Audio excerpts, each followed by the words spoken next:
Welcome to the C.L.I.M.B. This is a show dedicated to helping singers, songwriters, and indie artists like you create leverage in the music business. Leverage is a strategic advantage. It's the power to act effectively. It means that they want you just as much as you want them, or they need you as much as you need them. And that's the way that the business is happening in today's music industry. That's how you're going to get the manager. That's how you're going to get the booking agent. That's how you're going to get the label deal. That's how you're going to get the pub deal. They want to know you're out there and you're making stuff happen. And it's not a dream. It's not an idea. It's already happened. I got a track record. Check it out. We've given you different ways to make that happen. That's why we called it the C.L.I.M.B, creating leverage in the music business. It's so crazily simple. And that is, the beauty of that is from my good friend and co-host, Mr. Brent Baxter. That's a Baxternym. Brent's an award-winning hit songwriter with cuts by Alan Jackson, Randy Travis, Lady Antebellum, Joe Nichols, and more. And he helps songwriters like you turn pro by revealing how you can write like a pro, do business like a pro, and not only that, on the regular, he gives you opportunities to connect with the pros. And you can find Brent at songwritingpro.com. Once again, that's songwritingpro.com. And I would like to introduce you to my co-host, Johnny Dwinell. Johnny owns Daredevil Production. Daredevil has created over 25 national TV opportunities for their independent artists. They've done this by making them discoverable. They've also created multiple tour opportunities, and through the power of digital marketing data, I know, it's sexy, they've attracted a number of investors for the artists. Ooh, actually, that is sexy. And the investors like the numbers, because numbers don't lie, because numbers can't talk. You can find Johnny at daredevilproduction.com. That's production singular with no S, and there is no S because there is no other Johnny D. How you doing, brother? Man, I'm rocking along. Got my fidget spinner, got my little stress ball here to play with while we're talking. Got my coffee. Nice. What are we going to learn today? All right. Well, today we're going to talk about, questions that I get asked kind of fairly regularly in the C.L.I.M.B community. People from the C.L.I.M community or people in the Songwriting Pro community. It's like, what kind of song should I play for a publisher? So if you get the chance to play a song for a publisher, what kind should you play? Should it be what kind of demo? Should you play a co-written song? Should it be a solo write? Should you aim for radio or just something that you dig? We're going to dig into that. All right. Sounds good. Well, before we do that, let's take care of a little business here. It's a digital world, and most stuff is going back and forth in that digital realm, but there's still a super important role for physical media and for today's independent musician. Our artists make a boatload of money on physical merch, CDs when they're playing live, and USBs and all that kind of stuff. The digital royalty payments are so small that selling products like a CD, vinyl, or T-shirts at a gig has become not just an important income generator, but the main income generator. Yeah, dude, it's ridiculous. Like, for every CD, I'm talking CD, old school, right? For every CD that you sell at a gig, you need about 3,000 streams to make the same amount of money as an artist. So that's a lot of streams. Yep. That's ridiculous. That is. That's rough. So our friends at Disc Makers are the place to go for discs and for other physical media, including vinyl, USB drives, and even T-shirts. And you can find them at www.discmakers.com, DISCmakers.com, or give them a call at 800-468-9353. That's 800-468-9353. There we go. All right. And if you haven't joined the C.L.I.M.B community, please do so. This is a really super active community. If you've had any experience with face groups at all, you're probably like, wah, wah, wah. These are, somebody set them up. They're neglected. Yeah, there's nothing going on, or people are, to use Brent words, are screaming into a corner, trying to promote themselves. That's not what's happening here. There's all kinds of information, positive stuff, just good news that you can use, information, artists and songwriters going back and forth, giving each other help, support, information. I've been a little out of the pocket here for a few weeks now, for obvious reasons with my mother, but mostly Brent and I are in there too, and able to comment on stuff as well. So it's forever growing, and we're super proud of it. So you got to ask to be let in. We let everybody in. Just be good boys and girls, or you'll be roadhoused out. But please join the C.L.I.M.B community. We'd love to see you in there. That's right. And actually, I'm going to do a quick survey here. So Johnny's been out of pocket with family stuff, and I've been in Facebook jail. Again, I'm in it again. Did you do that link? Did you get a chat with anybody on that link? Not on the one you sent me, but I've you got to do that another way because that was for ads and stuff. And still, you get sent me somewhere. Yes. Get sent somewhere. And I've already helped another songwriter buddy of mine. He was like, "Hey, dude, you've been in Facebook jail a lot. Can you help me out with?" I'm like, "Yes, I got a link I can send you." I got a guy. He makes tapes, puts files in it. Book.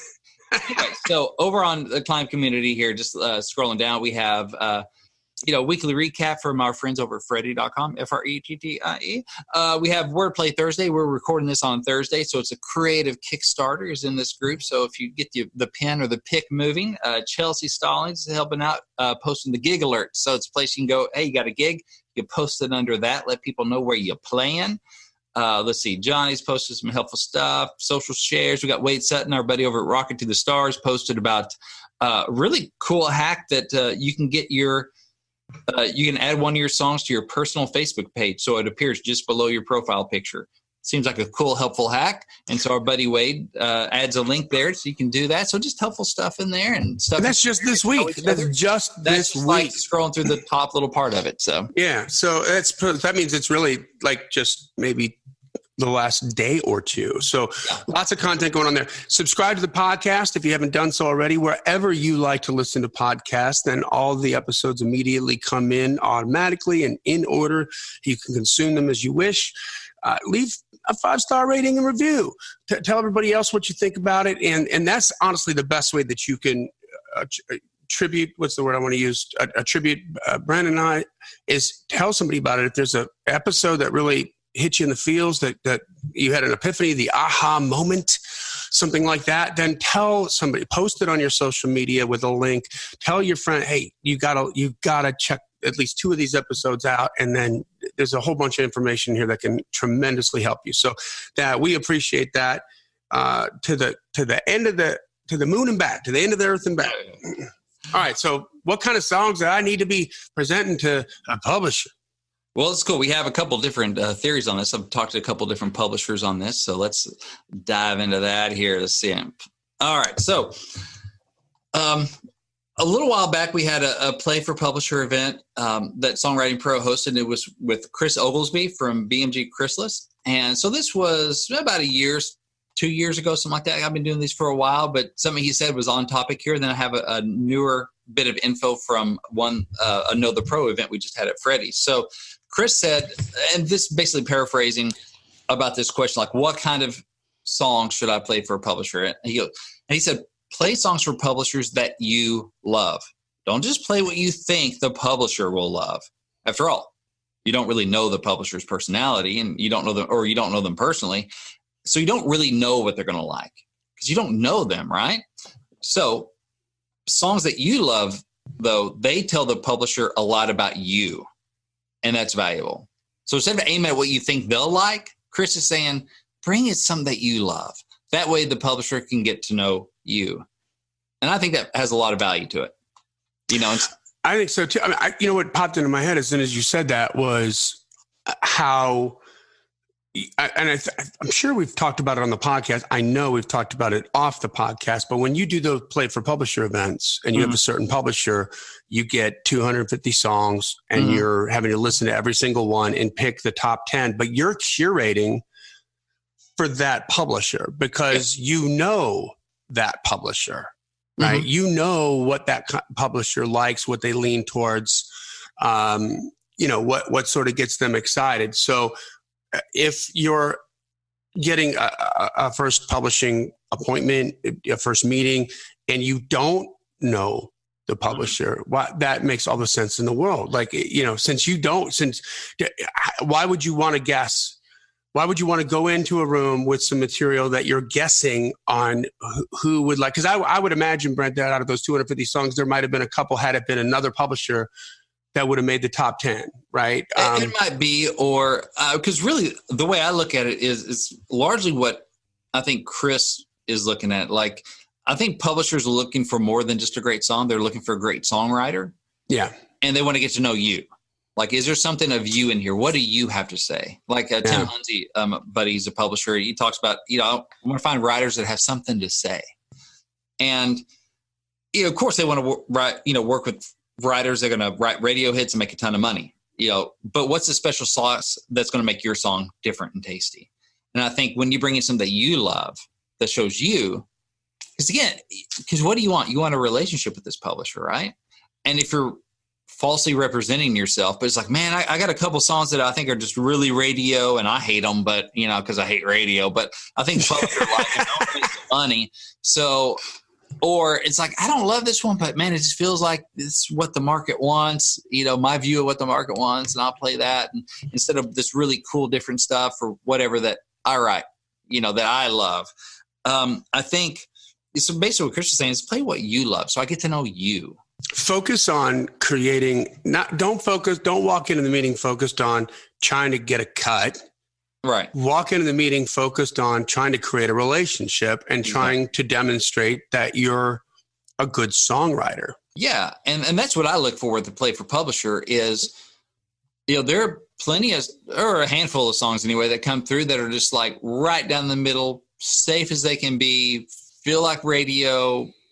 And I could maybe hear some people singling these and just kind of being another single, like, oh yeah, that was a thing for a minute, wasn't it? They're fine. They're well crafted, but they're just ultimately kind of vanilla. Like, I could probably get 1,000 of these on the road. People I know. And then there are other things that come in that have more edges on them. And not that they have to be edgy, but there's just something more rough around or something more honest, or something more believable, or something like, whoa, I can't believe they actually said that. Something that shows me like, okay, this person can go to a deeper place, a different place, something that stands out. So there's been some songs that have made it through to the top 10 that aren't as shiny and polished. And I don't even just mean sonically, as some of the other songs. They aren't as safe. And some of that danger is intriguing to me, because then I feel like I want to know what this person has to say. I feel like they have something more to say than the perfectly polished, safe, sterile, sanitized. We think this is what radio likes, so therefore the publisher may like it. And it ends up being kind of just vanilla. And so I think that's kind of what Chris is talking about. And I don't get a sense for who that writer is as much as if there's something that's a little edgy. Giving someone a reason to say no is also the reason someone may say yes to your song. So that's kind of how I look for it. I'm looking for writers. Even if the song's not perfect, but there's something in there that just goes, this person's a writer. Like, there's something to work with. I wonder if I'll bet you there's songwriters out there who are maybe pulling their punches a little bit. Yeah. Because they want to try to fit in, right? They want to show that they can toe the line, the company line, the Music Row line. And there's a bunch of writers on Music Row who already toe that line. So I would bet from like a managerial perspective, like, a higher up perspective, I would be, and I'm not a publisher here, so this is just my stupid opinion, but I would want to look for that edge to mix in with the guys that I know are aware and capable of putting together a hit and doing and understand what radio wants. But I want to add a little pepper into that soup mix. You know what I mean? Yeah, like special sauce. Yeah. Yeah. A little special sauce into that. So here's a situation where, don't pull your punches, your edge, your different way of thinking about it might be refreshing. I mean, I think it's better to be too real and too raw than too vanilla, because at least they know they heard something. Yeah. It's going to be compelling, positive or negative. It may be like, oh, or even like, I mean, I got that with Monday Morning Church. Like, well, that'll never be on the radio, but dang, that kind of reaction. Like, and you're like, huh? and I was like, okay, you're probably right. And they were probably right. Probably. Yeah. It just, but at least when people have heard that, they go, oh, okay, he can go there. Like, and I mean, not for nothing. On that note, it just so happens of all your cuts, that's the highest charting. Oh yeah, for sure. Yeah, it's the biggest success I've had. So I think it's that kind of thing. I had a publisher tell me, and I've told this story on here before, but Brownlee Ferguson, the owner of Blue Water Music, he was talking about just writers in general, but he said, too many writers knock all the cool stuff off their song, all the cool edges off their song before they walk out of the writer's room, because they're so worried about what radio will say, what radio won't say. And then they come out with this really safe, nice product. And he goes, I can't do anything with that, because Blue Water's a boutique, publishing company. They didn't have all the big connections and power stuff of like a Sony, ATV, or Warner Chappell or something. He's like, we got to have something different. He goes, I can always rein you in, but I can't bring you out. If you're too safe, I can't do anything with that. If you go a little too far, I can go, back it off a little bit, because I can't help you if you're just too safe. And I think that's a great way to operate. As your career advances, you learn maybe where to take those chances and where not to. But I think a publisher is probably more interested in go, oh, they have something to say, and maybe we can refine this and get them with people that can make it. What is it? Tim Hunzy calls it like corporate radio hit suspicious or something. So we can make money. Hit suspicious. Yeah. Yeah. I mean, it's so much just like, even just people wise. I'll connect this to something completely unrelated to songwriting, but it still holds water. Like hiring. Mm-hmm. Whenever I've hired before I started Daredevil and I'm hiring for Daredevil, I was a national sales director for a multitude of different companies, hiring salespeople. I'm interested in people who have that gumption, that drive, that moxie. And I love a diamond in the rough, because then I can even mold them to where I want them to be. I don't have to untie certain knots. I don't have to, unlearn stuff. I want them to be outside of the box. And I would rather, if you think about like a Doberman pincher on a chain, I would rather be pulling on that chain than having to slap the dog on the butt going, come on, go get that. Then drag it, right? Hold it back and drag it. Yeah. So it's like, it can be refined. So be yourself. That's what a real artist is. And that's where most wannabe artists fail. They won't be that vulnerable. They won't be that, they want to be safe. Yeah. And if the publisher loves that thing where you're kind of faking it, and that's what your relationship is built on, that's a lot. Do you really want that relationship to be based on that? You have to keep hiding who you are, because who you are is going to come out in your work. And if they don't like that, boy, it sure would have been better to know that up front and find the person that does like that, because you are going to come through eventually. We hope. I think about football. So I had a coaching session with a guy named Dave. Good dude, good writer. But everything's just, it's good. It's safe. It's good. And I know he's a football fan. And so I'm like, okay, you've heard of Brett Favre. He's like, of course. And Johnny, you'll like this. Yeah, so already you had me at hello. Favre. Yes. So anyway, I was like, okay, think about Brett Favre. And I don't know if he still does, but he had like the touchdown record for a while, throwing most touchdowns. I don't know if he still does. Uh-huh. Okay. So threw more touchdowns at the time than anybody had thrown touchdowns in the NFL. Yep. Major accomplishment. But he could also lead the league in interceptions. That's it. And it's like Babe Ruth. He did the same thing. Like he would lead the pros in home runs in baseball, but he would also lead it in strikeouts. Yeah. But what do we remember? Remember the home run record and with the touchdown record. And you only remember the possibility of interceptions for that 0.5 to 2.5 seconds of the average play when the ball's in Brett's hands and the play goes sideways. And you're like, oh, crap. Here we go. Yeah, here we go. Right. There's a 50-50 chance it's going to be a catastrophe, or it's going to be the most exciting thing that ever happened. That's what made him so exciting. It was so volatile, Yeah. But you're right. Looking back, all we remember, we don't remember the interceptions. We just remember the crazy plays that he made, and just the scramble, the scrap, the schoolyard little hustle thing, Yeah, where you just don't know what's going to happen, and so I told him, I said, you need to put more Brett Favre in your game, in your songwriting game. Like, take some chances. You may throw interceptions. It may get batted down. It may be not work, but at least you have the possibility of magic.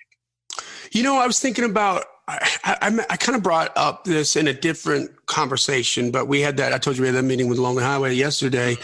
And one of the things I talked about was Bruce Springsteen. Okay. And the idea behind like when we were just talking about how record labels develop artists and how they're not developing them anymore. That was the context of our conversation, but it came up, and this applies to this conversation. If you haven't listened to Bruce Springsteen's first record, Greetings from Asbury Park, go listen to it and know, and because it's out there, man.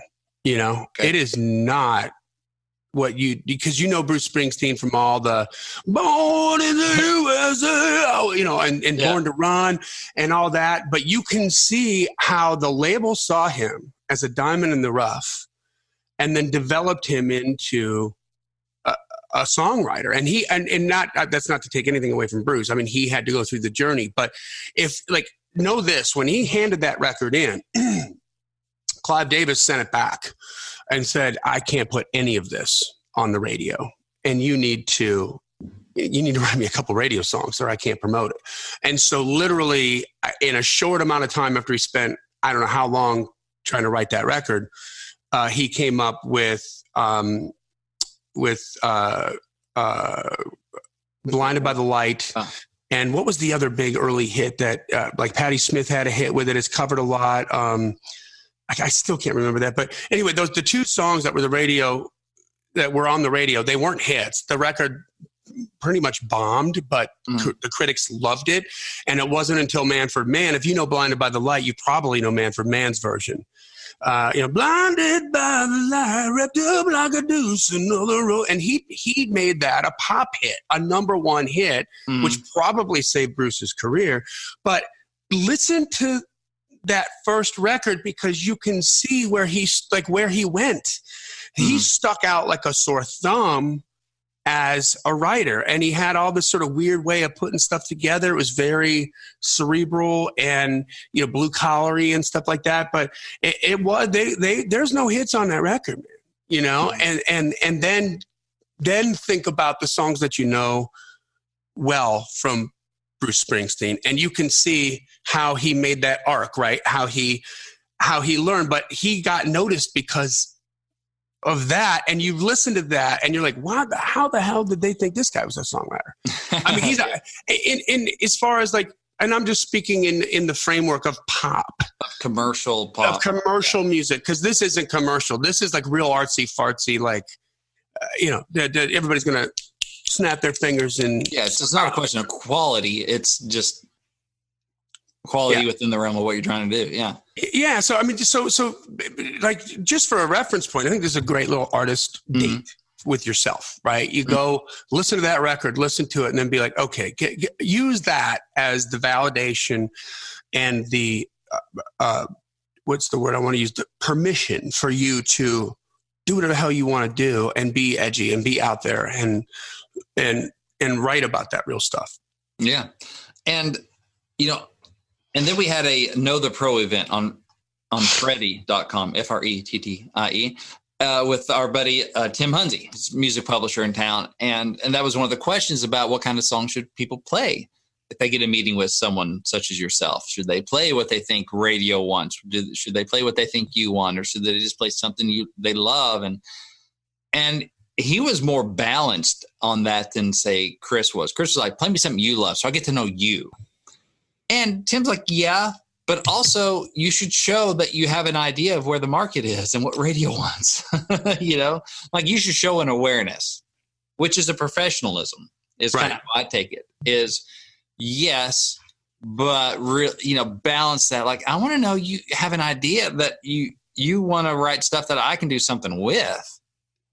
And so I kind of blend those two. Like, okay, let's look at this. Something that's got some edges on it, something that I personally like, and go, this represents me well, and I like writing this stuff. Which you're not going to capture all facets of yourself in one song. No, or in one meeting. Right? But it's like, this stuff I like doing. I'm not just playing this just as a mercenary, for you, just to try and make a buck. But then also balance that with, but I understand where the radio is too, and which is where I try to write. Can I interject here for a second? Yeah. So here's another potential landmine that I see a lot. There's a famous line from Smokey and the Bandit.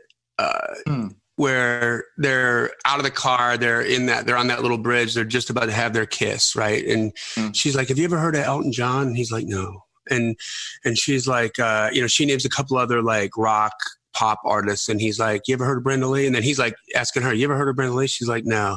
You ever heard of, and he's going through his artists, and she's clueless. He's like, see, I think it depends on what part of the country you're standing in as to just how stupid you are. That was a clever way of saying that. So here's my point on this.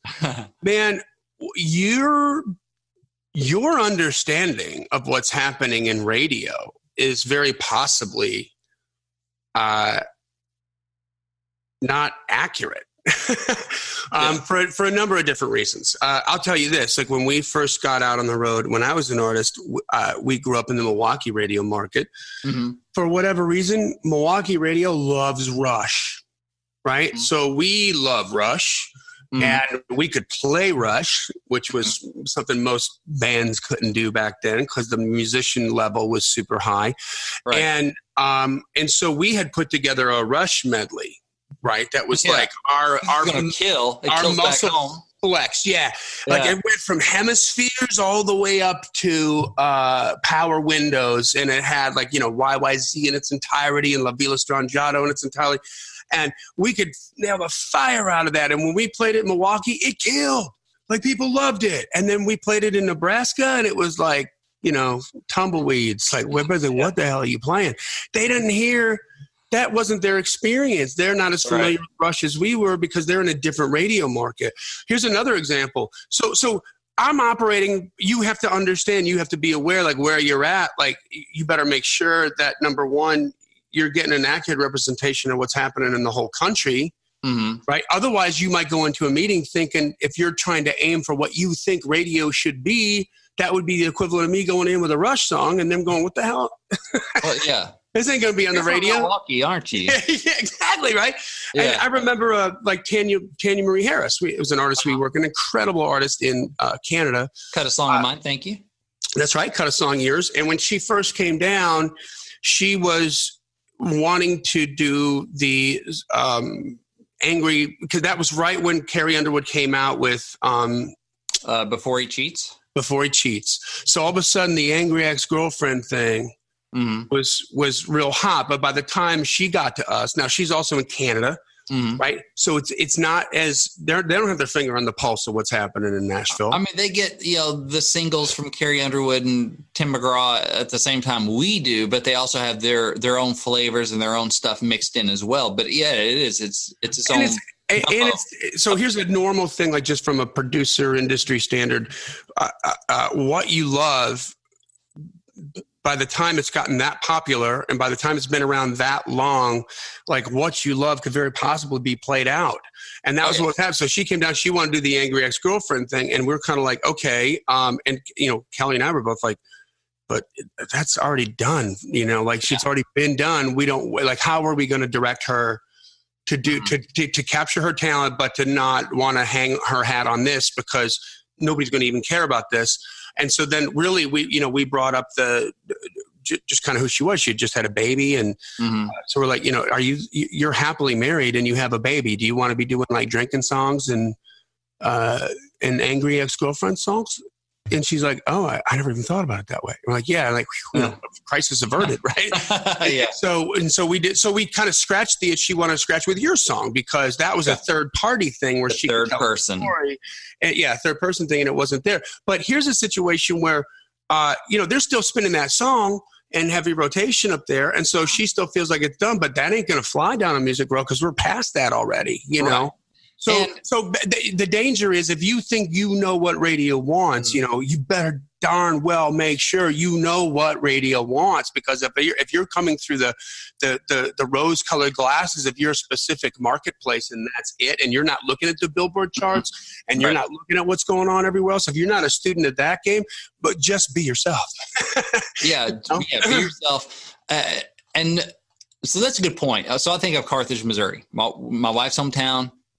And it's funny, like in Carthage, you hear stuff that you won't hear in Nashville, right? Because it's not a P1 station. It's a smaller station. So you get secondary radio. Oh, that's another good point. Yeah. All these indie artists. And I remember,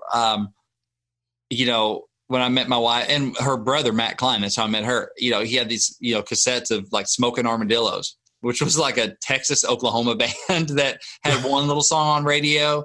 It was like a cowboy rap thing, like back in the early mid 90s or whatever. And, but they were kind of a big deal around these parts, around Missouri. Yeah. Or Ricochet you still hear Ricochet on the radio in Carthage kind of thing. And it just a different flavor. It's more regional. It's more, indie charts. And I mean, the only time I heard my buddy Lane Turney, he had a record out for a hot second on Warner Brothers. Only time I ever heard a single on the radio was driving through Missouri. And I called him, Lane, I hear your single, and unfortunately never heard it again. But it's like out in the hinterlands, in the boonies. Well, know this. So this is a good point. So, that doesn't make music grow much money. Exactly. But it's so again, it's like what you're a product of what input you're getting. It's just like a computer, garbage in, garbage out, and it doesn't mean, I'm not saying that it's garbage, but I'm saying like the human brain is a product of what's coming in. This is why, abused women begin to believe that they're worthless because they're told that they're worthless all the time. That's what's coming in, and they start to believe that, right? So to your point with Matt Klein, like the Smoking Armadillos, that's what was coming in. He really liked that, and that spoke to him, but that is a very regional thing. So know this, like secondary radio, if you're in a secondary market, a lot of secondary markets are they're not just standalone markets. They are within the realm of a P1 market, right? Like, do you get P1 radio in Carthage from a Probably big? So, I mean, closest big town is like Joplin, 50,000. Springfield's like an hour away. So the closest, So, okay. So let's take an example like, let's take an example of Bowling Green, Kentucky. Kansas City's 2 hours. Okay. So if we take Bowling Green, Kentucky, which is a secondary radio market, still you can get, not very clearly, but you can get Nashville radio in Bowling Green, some of the stations. Okay. So part of the business model of secondary radio is they can't play the exact same thing that P1's playing because they'll just listen to P1. Right. They'll listen to the major market. Both make clear. Right. They'll listen to that. So what they do, to your point, they're playing more indie artists, and they still play some of the big hits on the station from the major labels, but they're playing a lot of indie stuff because that's how they separate themselves in the marketplace. They got to offer something different than P1 radio. So if you're getting your information from P1 radio, and that's where you're formulating your opinion of what radio wants, right? And you're gonna come over and you're gonna try to apply that knowledge to Music Row, and they're gonna be like, "Who the hell is Smoking Armadillos? What is this?" Right? Right. Yeah. I mean, do you see the point there, guys? Like that's the connection I'm trying to make. So be aware of where you're at, and make sure you know. That, make sure you're aware of it. And that's why I think the safest play, to your point of this whole episode, is be yourself. Just be yourself. I mean, because maybe that Smoking Armadillo influence is what's going to, it's funny we keep saying that band name, is what's going to help set you apart and be the you. Say it again. Unique you, Smoking Armadillos. Mufasa. And, Mufasa. Say it again. But also, I wouldn't worry. I mean, you always want to try to aim for where you think radio is going to be and not just where it is. But even coming in, if you can demonstrate an understanding of where radio is, then you demonstrate at least some clear understanding, and you're studying and you're applying. And so I think balancing that with bringing in the unique you that is you. So in other words, going, okay, I'm not bringing in, I love it, but I realize it's a 5-minute ballad. Well, it might be a great ballad, but you're not aiming at radio with that, because that's just not going to happen. Yeah. So what does showcase you that you love that also is like, and it's a tempo and it's 3 minutes and it's positive and it's got the sing-along chorus and there's something hooky about it that like, oh, okay. I can hear that I can tell you're aiming at the target, because bottom line, you don't keep a deal if you don't get singles. Because that's where the only money is, really. And so they got to get radio. And if you come in with a stack of songs that show no relevance, any similarity between you and radio is purely coincidence, and it's rare. Why start there? Because gosh, they're going to have somebody else come in 5 minutes after you that has an awareness and has talent and hard work, but also does the study and goes, I know the target we're looking at. Doesn't that make sense? If I want to hit a target, to know where it is and where it's going. Yeah. So that's the big stuff on that so I advocate for balancing the two. Show an awareness of where radio is and where you think it's going. But don't keep it so vanilla that you don't shine through, and that it's something they can get anywhere on Music Row from 2,000 different writers. It's like, okay, but why you? Okay, you smell better than the other writers? I mean, that's not enough. Right. That's right. Coffee, that's nice, but not going to do it. So, and also real quick, I'll check on our time here. Okay. As far as what kind of recording, I'd say for a publisher, I always want to put my best foot forward. So whatever your best recording is of that best song, right? So it's like Sudoku. We have to work in like 3 different angles to make all these numbers line up. If you ever play Sudoku, it's got to go across in the vertical, the horizontal, and also the diagonal 9 square within the bigger box. So there's like 3 different ways this all has to work out. So something that you love that shows you, something that shows an awareness of radio and the commercial realities of the business we're working in, then also something that sounds good. And Tim said it the other night, and I agree, and it's something, and basically it's a good guitar vocal beats a bad demo. Yes. If you can't do a great demo or good demo, just do something simple and do it well. It's addition by subtraction sometimes. Because instead of having that really bad pedal steel that sounds from 1985 and or if you're the guy that because you don't have access to a great studio or great musicians, or maybe you can't afford a pro demo, if you try to play it all, and maybe like you're a decent guitar player, but you suck at drums and bass and steel and fiddle, and it just sounds like a two-fisted S-knot. Wow, here we go. So, good guitar vocal beats a bad demo. If the best you have is a good, clean one take in an iPhone, then that's what you got to roll with. But, I mean, for me, I am considered a pro in the business. And when I meet with publishers for the first time, when I'm meeting new people, I only play fully demoed stuff that is a good demo. Because I still want to, that's the image and that's the brand I want to put forward, is professional. As I get to know them, I'll maybe play them a work tape, like, oh, dude, I just wrote this. I'm excited about it. And they get, I just wrote this. Yeah. But I know you well enough now that you can hear. Because they've heard the pro demos. They know that and they know I have cuts, right? Where the bar is at. Yeah. Record, and so they can, let's hear the new stuff, But I don't lead with that, with a new relationship. I lead with fully demoed, well-produced songs that represent me and an awareness of where the radio is. And maybe you don't have the full demo, that's fine. Do a good guitar vocal or a good piano vocal or something like that. Or like I said, if the best you have is singing into a iPhone, then do the best version of that you can. Yeah. But don't try to outkick your coverage, Exactly. Like if you're going to try to work up a demo, you better be doing it pro, and I mean, not for nothing. We got killer discounts on that kind of stuff with the best guys in Nashville, if that's what you want. But I hear so many people making excuses for why they don't want to spend the money. Yeah. Well, a good producer should be able to hear a good song and, so it's on them if they can't take this, get the vibe that I'm trying to put across, Yeah. Well, first of all, you may not be getting to the producer. You may be getting to the producer's assistant's assistant who just got out of Belmont and has never heard a guitar vocal in their life. Yeah. They only hear stuff on the radio. And they don't know. And if they're listening to a stack of stuff that's been submitted to that producer, 99.9% of it's going to be pro demos. And here's your thing. Yeah.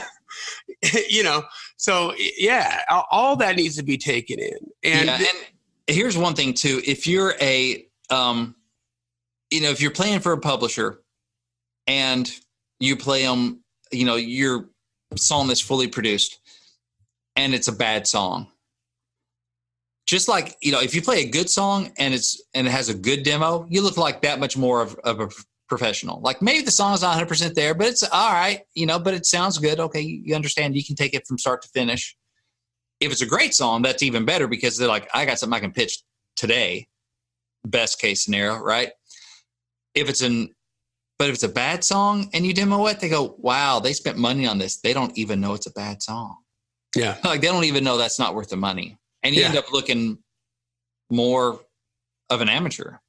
Yeah. Demoing songs that are not ready to demo. And plus you're less likely to get good feedback. Like if you go and play a good guitar vocal or even like the best case, work tape, they're more likely to give you feedback on it going, you can do this here, maybe this here. They may give you some bits and pieces. If you play full demo, they're probably not going to, because really are going to go in and, rewrite that second verse or change that chord structure in the bridge and spend another $800. Yeah. And you know what? Be aware of that. Be aware of that too. If you're considering recording a demo, make sure that you got somebody who's going to produce it for you, and help you with that kind of feedback that you were just talking about, saying, hey, we could do this or that, and be open to it from somebody who's done a lot of demos. I have some of the people in the song demo program, they just like, no, they're sticklers about everything, right? That's not the way I sang it in the work tape. And I'm like, but if we did the vocal this way, there's a nuance to bringing a singer in that you chose to do the job and then letting them do their job, right? Yeah. If the singer felt going this way and it works, then it may not be exactly what you sang, but you're not singing on the damn demo for a reason, right? But some people won't let that go. And so then they create bad demos because what they're really trying to do is somehow manifest like 100% of their creativity on this thing, as opposed to understanding that, even if you're the songwriter in a band, but you're not the singer, you got to let the singer do their thing. Yeah. Right. Because your thing is writing the song. Their thing is interpreting the song. Yeah. And it might not be exactly your interpretation, but if you want to do a solo record with just your interpretation, God bless, go do that. But they're got to do their thing and make that happen. And so, sometimes you can get a song that maybe, could be worthy to pitch, but I've had it before where they're just like, no, I want, 5 verses. And it's like, okay. This is what I want to say. And you're like, well, we'll cut that. God bless you. You're paying us. We'll do whatever you want. But I'm just telling you. That and your checks. And all right, work for hire. Yeah. So be aware of that. Like, just try to get with somebody. If you're just kind of getting into it, you just want to make sure you get with somebody that has some, that can communicate that to you and then play around with it. You know what I mean? Mm-hmm. And maybe you come up with a demo. Your first demo is this sort of idiot tax that we all pay, where you're like, I paid okay, so that's a good demo because it's a stepping stone, and you weren't going to make the next demo that's going to be way better without going through that one first. The only way out is through, but don't pitch that. Right. Right. Just to say I did a demo. Well, it's not, then you don't know what a good demo is and what a good song worth demoing is. So, so hopefully that helps y'all figure out, if you get a position to play a song for a publisher, then hopefully this stuff will help lead you in a direction that you feel confident going in, and will help maximize that opportunity. And if you are interested in playing for a publisher and having an opportunity. Hold on, one more thing before you go down that road. Okay. I just want to remind, we've said this before, but I think it bears repeating. When you're considering making a demo or not making a demo, or I'm going to change the language. When you're considering investing in yourself to make a demo or not investing to make a demo, just remember that all the hit songwriters on Music Row, Brent included, get their songs demoed because they got to compete, And so, when you have, Ashley Gorley can call up any record label because he knows them all and knows all the people. He's probably made money for all of the major labels and say, I got a new song. You want to hear it? Are they going to listen to it? Absolutely. Yes. But why does his publishing company spend the money to make the demo if it's Ashley Gorley and they know they're going to listen to it? because it's got to compete. So guys, just it's if you got to bring the right tools to the game. If you're going to dig a hole for a swimming pool, you can do it with a spoon and do it yourself and take 40 years, or you can pay some money, bring in a backhoe, be done in a day. Right. So just on that note, because I think people, they're looking for reasons not to invest in themselves, and that brings a perspective to it, man. If the hit guy's got to do it, are you better than Ashley Gorley? Yeah, exactly. Because he's competing against Shane McAnally and Josh Osborne on the songs they aren't writing together. So he's at the highest level. So I have a Play for Publisher event coming up through songwritingpro.com. And our guest this time is Matt Lindsay. He's the head of Matt Lindsay Music. He is, secured cuts like Garth Brooks, George Strait, Bonnie Raitt, Willie Nelson, Trisha Yearwood, all kinds of people, just crazy. He's been in the business a long time, knows what he's doing, knows a ton of people. And so he's agreed to come in, listen to 10 songs I'm going to pick for him. And I'm picking out of your song. And so you send them in. We limit it to 250. I pick the top 10 that I think will catch his ear, something he can do something with and help you both make money. And then we're going to get together on a video conference face-to-face from anywhere in the world. And he's going to listen to your song, give you feedback, and you can ask him some follow-up questions. So it's an at-bat with the publisher. It's a door opener, not necessarily a deal closer, but we've had some people get excited about songs going, "Ooh, glad I have a copy of that now. Thank you. Let's talk later. Call me next time you're in town. When you coming through, come by the office, say hi." It's a door opener. So we're having that come up. The deadline to get your song in is September 1st. Man, work tapes are welcome. I've had work tapes make it through. I've had demos make it through. I've had pop songs, country songs. Matt really specializes in country and bluegrass is really where he's aiming most right now, to my understanding. And again, I'm going to listen to the ones I think are going to be something maybe he can make some money with for both of you guys. And just going to, make a good impression for you. And also, everyone who enters a song, though, gets to watch the replay, the video replay. So you won't be there live watching us. It'll just be the 10 top writers and me and Matt. But we're going to record it, and you get an hour and a half of him listening to the top songs, giving us honest feedback of why he thinks it would work, why it wouldn't work. Just valuable information. The feedback, the back and forth between him and the writers, and lets you get a sense of what it's like to be in a real publisher meeting, because this is for real. This is live ammo. This is really a publisher meeting. People really start. And give you a sense of where the pulse of the industry is right now. Yeah, because he's going to talk about stuff that's important to him, where he thinks things are going, what works, what doesn't, and why. And you get to watch the video replay of that, of the real deal happening, be kind of behind the curtain, which by itself is worth the price of admission. Heck yes. Anyway, and so we have people that just get a ticket and don't even send a song, and they just want to watch the replay because they're in education mode, and that's great.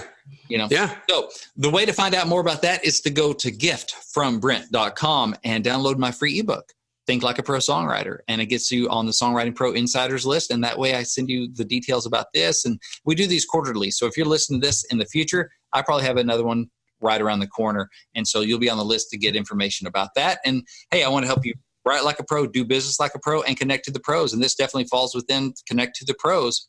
And he's going to then help you learn to do business and write like a pro. So it's a win-win-win. And so again, that's giftfrombrent.com. Nice. All right, guys. Well, if you haven't joined the C.L.I.M.B community, again, please do so. Subscribe to the podcast. Get all the episodes in there. If you feel so compelled, please leave a 5-star rating and review. It only takes about 20, 30 seconds. We will read it on the air and make you famous. And finally, tell somebody about it. If there's something in a podcast episode that really was beneficial to you, valuable to you, share it with somebody else, put it up, post it up on social media, tell people about it, turn them on to it, because they're going to benefit from it too. And that's what we want to happen. We're here for you. This podcast exists because we want you to win. So keep on climbing. And we'll see you at the top.